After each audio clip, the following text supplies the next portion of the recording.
In recent defense simulations modeling a cross-domain saturation strike, a modern naval task group and its land-based support are neutralized in under 90 seconds. This isn't the result of a massive rival fleet, it's the work of a decentralized swarm of autonomous robotic agents. For nearly a century, military dominance relied on a nation's capacity to build and protect massive, centralized capital assets. Producing nuclear-powered aircraft carriers required immense industrial infrastructure and localized force projection.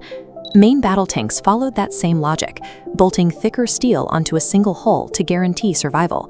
But the convergence of edge computing and artificial intelligence has turned these localized platforms into large, slow targets for high-speed algorithmic networks. Today, we are breaking down the specific mechanics of cross-domain swarm warfare. Before we dive into the algorithms rewriting modern combat, be sure to subscribe to the Autonomous Warfare channel. When a 10,000-ton warship faces thousands of self-coordinating, expendable drones, the heavy metal that once ensured survival becomes a vulnerability. It now requires immense defensive resources just to keep the platform operational. Drone swarms operate as flying ad hoc networks. Instead of relying on a human operator or a central command hub, these drones communicate peer-to-peer. If one unit is destroyed, the network instantly self-heals, routing its processing power around the gap to maintain the mission. DARPA's Offset program validated this concept in urban environments.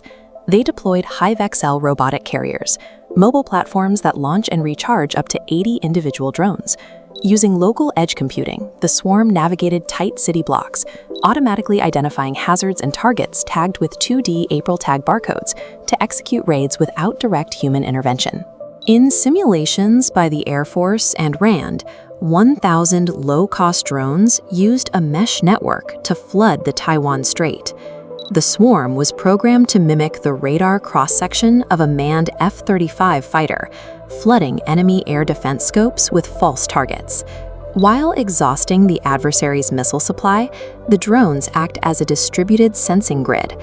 When the swarm detects a high-value asset, like a Type 055 guided missile destroyer, the units gang up to gather data from multiple angles. The swarm relays this targeting telemetry back to manned stealth fighters hanging safely in the rear.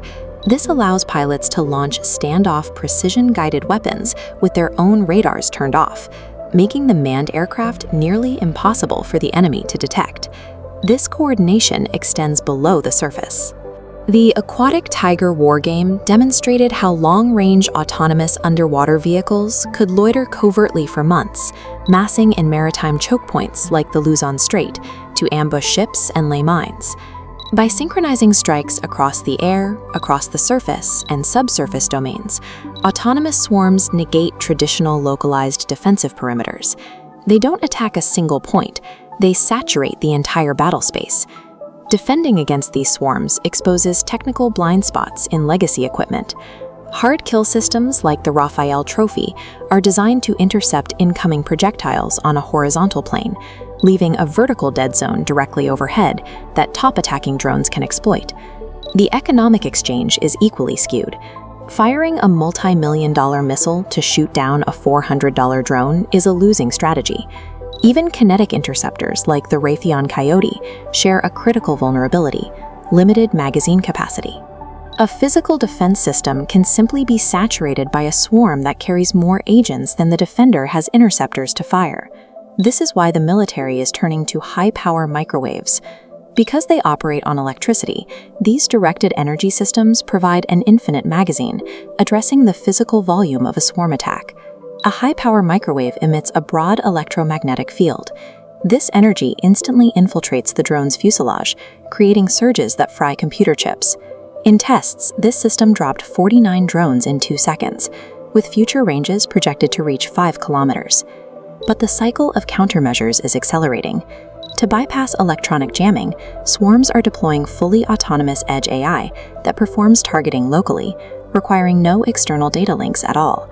Some drones are now being tethered by microfiber optic cables. Because control signals travel through glass filaments instead of radio waves, these units are completely immune to electromagnetic interference. The rapid speed of these adaptations suggests that physical kinetic defenses cannot outpace the evolution of the algorithms controlling the swarm. On a strategic level, the speed of automated swarm engagement compresses human decision-making timelines down to milliseconds. This leads to the prospect of flash wars, where interactions between competing algorithms trigger kinetic escalation before a human can intervene.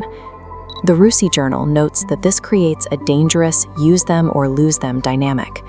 The trigger could be as simple as an adversary's autonomous sensing mesh encroaching on early warning command nodes or mobile missile launchers. If a state perceives it cannot defend its strategic assets against a machine-speed swarm, it faces a powerful incentive to initiate a preemptive strike, drastically increasing the risk of nuclear escalation. Future dominance will belong to the nation that can field the most resilient, self-healing networks and the most sophisticated decentralized coordination algorithms, rather than the one with the largest industrial defense budget. Thanks for watching. How do you think international law should handle the risks of machine speed warfare? Let us know your thoughts in the comments below.